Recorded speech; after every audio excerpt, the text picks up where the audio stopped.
তুই আমাকে জেলে পড়বি তুই যদি ভালো মানুষ হস, আর খারাপ মানুষ হলে তুই জেলে পড়বি না। তাই মন এমন ভাবেই ভেঙেছে, ওটার জোড়া লাগছে না কিছুতেই। মানে তোমরা চাইলে ফেভিকুইক দিয়েও জোড়া লাগাতে পারবে না, ফেভিকুইক লাগালেই তার আগে শুকিয়ে যায়। এমন মানে লাগাতে সঠিক মানুষ কখনো ছেড়ে যায় না, তারা সবসময় একটা কারণ খোঁজে থেকে যাওয়ার জন্য।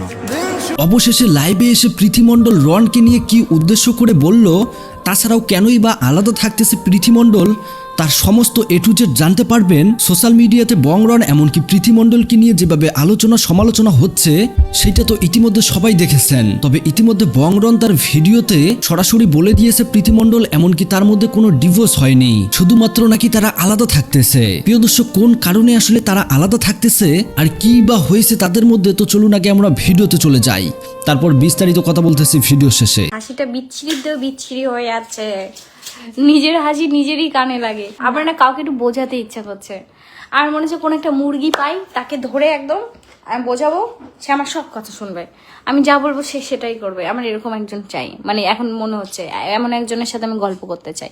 আমিও মাঝে মধ্যে বুঝতে পারি না আমি কতটা নিজেকে শক্ত করেছি।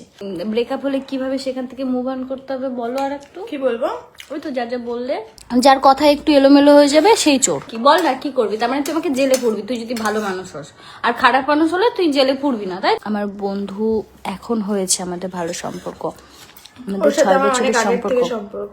হ্যাঁ, আর তুমি যে বন্ধুত্ব ভাবছো ওই বন্ধুত্ব তো আমি আর করছি নি। এটা রিলেটিভের বন্ধুত্ব। मैं तो फंस जाता हूँ भैया, हमसे नहीं हो पाएगा वो दोस्ती, हमसे नहीं हो पाएगा। মানুষ তো বিশ্বাস করতে আমারও ভয় লাগে, ও তো রিলেটিভ, ও যদি কিছু করে ওকে মারতে পারবো, তাই ওর সাথে সম্পর্কটা রেখে। মনে হয় কি বয়ফ্রেন্ডের সাথে ভিডিও কলে গল্প করছি, তোমাদের সাথে কথা বলার, মানে তোমাদের সাথে যখনই আমি লাইভে আসি ঠিক প্রেম ফিল আসে আমার। এতটাই আমি একা তোমাদেরকেই বয়ফ্রেন্ড বানিয়ে নিয়েছি আমি। আছে আর জীবনে দুঃখ করি কেবে, দেখো চাইলে দুঃখ করতে পারো, হাসতে পারো, তো আমি দুঃখ কেন করবো? বলে কোনো ফিলিংস নেই গো এইসবের প্রতি, মানে প্রেম এগুলোর থেকে ও পুরো একদম 100 হাত দূরে, ওর ভালো লাগে না এসব কিছু। মন এমন ভাবেই ভেঙেছে, ওটার জোড়া লাগছে না কিছুতেই। মানে তোমরা চাইলে ফেভিকুইক দিয়েও জোড়া লাগাতে পারবে না, ফেভিকুইক লাগালেই তার আগে শুকিয়ে যায়। এমন মানে লাগাতে শুকিয়ে যায়, ওরকম শুকিয়ে যায়, মানে শুকিয়ে যায় বলতে মানে হৃদয়, মানে জোড়া লাগছে না কিছুতেই। বাড়িতে একা থাকি তো মাঝে মধ্যে বড্ড মন খারাপ হয়, তো কোথাও যখন ঘুরতে যাই সবাই একসাথে হাসি ঠাট্টা মজা হয়, আমার খুব ভালো লাগে। মানে সময়টা মনে হয় খুব তাড়াতাড়ি কেটে গেল আমার। তো সুন্দরবনে গিয়ে যে আমি 3-4 দিন থেকে এসেছি, আমার মনে হলো যে এই তো গেলাম আর এই বাড়ি ফিরে আসলাম, ভালোই লাগলো না। বলেছিলাম না সাবধান হয়ে যা, রন প্রীতির মাঝখানে ঢুকিস না। এবার রন তোকে ছাড়বে না। আর রন যদি পাগল তো রনের ভিডিও দেখিস কেন তোরা? রনকে রাঁচিতে ভর্তি করতে হবে, তোদের কাছে কি এভিডেন্স আছে রন পাগল তাই রাঁচিতে ভর্তি করতে হবে? একটা সুস্থ মানুষকে পাগল বলা যায় না, জানিস তো? এই পাগলটা বলার জন্য কোন ধারায় কি কেস খেতে পারিস জানিস? কোন ধারায় কি আইন আছে জানিস না? তাই পাগল বলার আগে একটু মুখ সামলে কথা বলবি। আর শোন, প্রীতির এক্স বয়ফ্রেন্ডকে বলছি, প্রচন্ড বার বেড়েছিস, বলেছিলাম থেমে যা, তুই থামলি না। এবার নে বাস, আছলা বাস, এবার খা, পকেটে টাকা আছে তো। বলেছিলাম রন প্রীতির মাঝখানে ঢুকতে চাস না। আজকে ওদের মধ্যে অশান্তি চলছে, কালকে ওদের ভাব হবে, কাল না হোক দুদিন বাদে না হোক 1 বছর 2 বছর পর ভাব হবে। তাও তুই শুনলি না। এবার ঠেলা সামলা, লেপাগলা কোমর নাচা। হাই ফ্রেন্ডস, সোমা ওয়ার্ল্ডে তোমাদেরকে অনেক স্বাগত আর অনেক ভালোবাসা। চলে এসেছি আবার একটা ভিডিও নিয়ে তোমাদের সামনে। হ্যাঁ, প্রীতি অনেক কিছু বলেছে। হ্যাঁ, লোন নাকি ও দেয়, লোন তো তুমি দাও। আচ্ছা, কটা লোন নেওয়া আছে না আছে আমরা কি জানি না তো। রন যে কথাগুলো বলছে একটাও মিথ্যা কথা বলছে না, রন কখনোই মিথ্যা কথা বলতে পারে না এবং প্রীতিও মিথ্যা কথা বলতে পারে না। তাই আমরা যখন ডিটেলস জানি না, তাই কোনো বিষয়ে কথা বলা মনে হয় আমাদের উচিত নয়, তাই কি না? এবার একটা কথা বলি, কাকে কি দিয়ে খোটা শোনানো এটা উচিত নয়। এটা কে বলেছিল? প্রীতির এক্স বয়ফ্রেন্ড বলেছিল। এটা বলতে আমার খুব খারাপ লাগে, কিন্তু ওই ছেলেটা বাঁদরটার নাম আমি নিতেও চাই না। রন একটা গালাগালি দিয়ে ওর নাম রেখেছে, বাট আমি ওটা বললাম না। তো ওই বাঁদরটা ঠিক আছে, অসভ্য, যে কিনা মেয়েদের জীবন নিয়ে ছেলে খেলা করে, যে কিনা প্রীতির জীবন নিয়ে ছেলে খেলা করছিল, প্রীতির মান সম্মান নিয়ে ছেলে খেলা করছিল। সেই সময় যদি রন না থাকতো, আজকে প্রীতির মান সম্মান বিক্রিও করে দিত। যেমন ওর মাকে সম্মান করে না, ওর বাবাকেও সম্মান করে না। আমি বলেছিলাম, বারবার বলেছিলাম যে তুই সরে যা মাঝখান থেকে, তুই সরে যা। এবার রন তোকে দেবে, আমি এটাই চেয়েছিলাম। রন ভাই, তোমাদের মাঝখানে অশান্তি হয়েছে, কিন্তু ওই বাঁদরটা যেভাবে ভিডিও করছে আমার সহ্য হচ্ছে না, একটা ব্যবস্থা করো। থ্যাংক ইউ সো মাচ ভাই, রন ভাইকে বলছি একদম থ্যাংক ইউ। এবার আসি, রনের ভিডিও দেখে একজন বলছে, দাঁড়াও আমি কমেন্টটা পড়ছি, পারলে আমি ভিডিওটা এডিট করলে আমি দিয়ে দেবো স্ক্রিনে। তুমি না পাগল হয়ে গেছো, প্লিজ পাগলা গারদে যাও। একটা কথা বলছো আর হাসছো, ঠিক করে কিছুই বোঝা যায় না। ভালোই হয়েছে প্রীতি এর সাথে আর থাকে না। তোর তাতে কি? প্রীতি এর সাথে থাকে কি থাকে না? ভালোই হয়েছে। কেন রে? কেন যখন পিথিকে নিয়ে ওই জানোয়ারটা ছেলে খেলা করছিল তখন তোরা এসেছিলিস পিথিকে বাঁচাতে? আসিসনি তো। তোরা এসেছিলিস পিথির মান সম্মানটা ঠিক করে আগের মতো ফিরিয়ে দিতে এসেছিলিস না? এই রন এসেছিল। তাই বলছি পিথি সরে গেছে, ভালোই হয়েছে। কেন রে?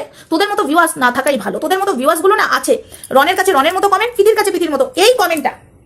এই যে কমেন্টটা করেছে রনের কাছে, তোমরা কি জানো এই ব্যক্তিটাই, আমার কাছে আইডিটা আছে, এই ব্যক্তিটাই পিথির ওখানে যে বাজে কথা বলে পিথিকে, রনের কাছে এসে রনের মতো বাজে কথা বলে, পিথির কাছে যে পিথির মতো বাজে কথা বলে, তখন রনকে ভালো বলে আর রনের কাছে এসে পিথিকে ভালো বলে।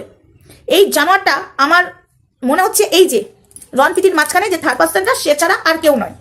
আমার মন বলছে এই আইডিটা ওর। তো এ আরেকটা কথা বলেছে, তুমি রাঁচিতে চলে যাও, পাগল হয়ে গেছো। তো রন যে পাগল হয়ে গেছে, তোর কাছে কি সার্টিফিকেট আছে রন পাগল হয়ে গেছে? তাহলে কেন বললি রাঁচিতে চলে যেতে? কেন বললি? জানিস এটা বলার জন্য তুই কেস খেতে পারিস? একটা সুস্থ স্বাভাবিক মানুষকে তুই পাগল বলতে পারিস না? জানিস কি? জানিস না মনে হয়। পড়াশোনা তো করিসনি, একটুখানি পড়াশোনা কর, আর একটু গুগল সার্চ কর, ঠিক আছে? তোকে আর একটু সহজ করে দিলাম, তাহলেই বুঝে যাবি অসভ্য তোর কোথাকার। তো যাই হোক, পিথি মানে রন একটা ভিডিও ছেড়েছে, রনের ভিডিও দেখলাম। রনের মনে অনেক কষ্ট, রন হাসছে ঠিকই, ওটা কষ্ট, ও কিন্তু মন থেকে হাসছে না, সেটা আমরা দেখতেই পাচ্ছি, সেটা আমি ভালো করে বুঝতে পারছি। আর পিথিও আনন্দ করছে, সবাই বলছো না হ্যাঁ পিথি আনন্দ করছে রনকে ছেড়ে, কি করে? পিথিও আনন্দ করছে ওপর মন থেকে নয়। আমি বলছি, আরেকজন আমাকে কমেন্ট করেছে, যখন আমি কমেন্ট করেছি তুমি তো বেশ বলেছিলে রন পিথি ঠিক হয়ে যাবে। অবশ্যই ঠিক হবে, ঠিক করার চেষ্টা আমরা এখনো চালিয়ে যাচ্ছি, অবশ্যই ঠিক হবে।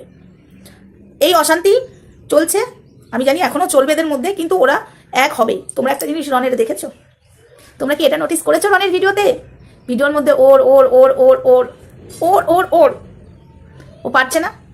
এবং রন এমনই ছেলে, যখন ওর মাথা বিগড়ে যাবে, রেজিস্ট্রি করা বউ ভাই, ঠিক আছে, আজকে ইগোর মধ্যে আছে, আর ওই দিক থেকে পিথিও রেগে আছে, ঠিক আছে, দুজনকার রেগে আছে, কিন্তু রনের মধ্যে আমি একটা জিনিস দেখলাম ভাই, পিথির প্রতি ভালোবাসা এখনো আছে, সেই ভালোবাসা আছে। তো এই ভালোবাসাতেই জোড়া লাগবে রন পিথি, এটুকু কনফার্ম। আমি জোর গলায় এখনো বলবো, যারা ভাবছো রন পিথির সম্পর্ক শেষ হয়ে গেছে, সোমা মিথ্যা কথা বলছে, এ লাগবে না, দাঁড়া, একজন এসে কমেন্ট করছে দাঁড়া ডিভোর্স হতে চলেছে, তারপর তোকে দেখাবো মজা, আগে ডিভোর্সটাও। এই ডিভোর্স হবে না, আমি আবারও বলছি, অত হেসো না, এত আনন্দ করো না, এত উত্সাল হয়েও না, ঠিক আছে?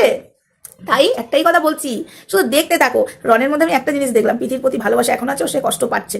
আর ওই যে পাহাড়ে আমি বলেছিলাম না, পাহাড়ে কিন্তু ও শখ করে ঘুরতে যায়নি, ওখানে ও নিজের কাজের জন্যই গেছিল, সেটাও তো পিথিরই থাকতো, তাই না? আজকে যা কিছু করছে পিথিকে ভেবেই কিন্তু রন করছে, যে সারা জীবন তো আর ভিডিও থেকে সংসার চলবে না, কিছু তো একটা করতে হবে। আর রন যা পরিশ্রম করেছে সেগুলোও আজকে বলেছে। তো আমি একটাই কথা বলবো, রন ভাই চলে যাও, তোমার বউ, রেজিস্ট্রি করা বউ, যা হয়েছে একদম বলে, এই অনেক ঝগড়া করেছিস, অনেক আমার সাথে ইগো দেখেছিস, আই যাও তো, যাও, আমরা আছি সাথে, যাও। সত্যি হাঁচি, এ তো আবার সত্যি আছি, এ বন্ধন টুটেগা নেই, এ বন্ধন रहेगा। তো একটাই কথা বলবো ভাই, যা হয়েছে, এই দেখো হাঁচি পড়েই যাচ্ছে, মনে ভাবছি আর হাঁচি পড়েই যাচ্ছে। ভাই যা হয়েছে ভাব করে নাও, তোমরা দুজনা এক হও, এটাই ঠাকুরের কাছে প্রার্থনা করি। রন পিথি আলাদা হোক, এটা জীবনে চাইবো না। আর তোমরা দুজনা ভুল করলে তোমাদের ভুলটাও ধরাবো, আবার তোমরা অশান্তি করলে অশান্তিটা মিটাবো। ওই কিছু মানুষের মতো ধুনো দেবো না, ঠিক আছে? কিছু মানুষ ধুনো দিতে ব্যস্ত থাকে, সেই কাজটা আমরা করি না এবং আমি করি না। তো একটাই কথা বলছি, বাঁদর ছেলে, ঠিক আছে, তুই সরে যা।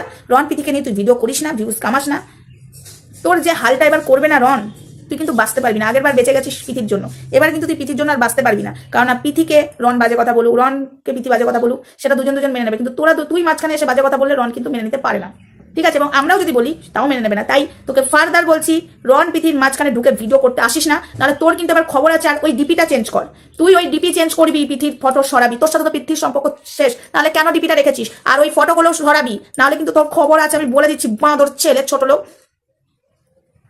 জোটে না নাকি আর কেউ? জোটে না, জুটবে কি করে তোর মতো একটা নোংরা ছেলে? তো চলো, দেখা হচ্ছে নেক্সট ভিডিওতে, ততক্ষণ সঙ্গে থেকে ভালো থেকে সুস্থ থেকে, রন পিথি এক হবে, কোনো কথাই নেই। প্রিয় দর্শক, এতক্ষণ থেকে পুরো ভিডিওটি প্রথম থেকে শেষ পর্যন্ত দেখার জন্য আপনাদেরকে অসংখ্য ধন্যবাদ। পুরো ভিডিওতে দেখতেই পেলেন রন এবং প্রীতি মণ্ডলকে নিয়ে কি চাঞ্চল্যকর তত্ত্ব ছড়াচ্ছে পুরো নেট দুনিয়ায়। মানে এখন হেডলাইনের খাতা এক কথায় প্রীতি মণ্ডল এমনকি রনের ডিভোর্স, আর এইটাই স্বাভাবিক, কারণ তারা দীর্ঘদিন ধরে আলাদা। তাছাড়াও একজন আরেকজনকে নিয়ে অনেক কথাই বলতেছে। এটা থেকেই প্রমাণিত যে সবাই ভাবতেই পারে যে তাদের দুইজনের ডিভোর্স হয়েছে। তবে রন একটা ভিডিওতে বলে দিয়েছে যে তাদের দুইজনের মধ্যে ডিভোর্স হয়নি, শুধু তারা আলাদা থাকতেছে, তাদের মধ্যে নাকি খুব তাড়াতাড়ি ডিভোর্সও হবে, আর তারা নাকি পালিয়ে বিয়ে করেছে, যেটা আমরা শুনতে পাইছি আর কি। এতদিনের ভালো এই দুইজনের একটা জুটি, সেইটা এইভাবে শেষ হয়ে যাবে সেইটা সবাই ভাবতেও পারেনি। মানে বিষয়টাই অন্যরকম লাগতেছে, তাই না? তবে ইতিমধ্যে তাদের দুইজনের ডিভোর্স না হলেও হয়তো খুব তাড়াতাড়ি ডিভোর্স হবে, এইটা নিশ্চিত। ইতিমধ্যে সবাই দেখেছেন বং রন থেকে শুধুমাত্র এখন রন হয়েছে বাপন বিশ্বাস। তাহলে ভাবতেই পারছেন কিভাবে তাদের মধ্যে বিচ্ছেদ হয়েছে। পুরো ভিডিও দেখার পর আপনাদের মতামত কমেন্ট বক্সে জানাবেন। ধন্যবাদ।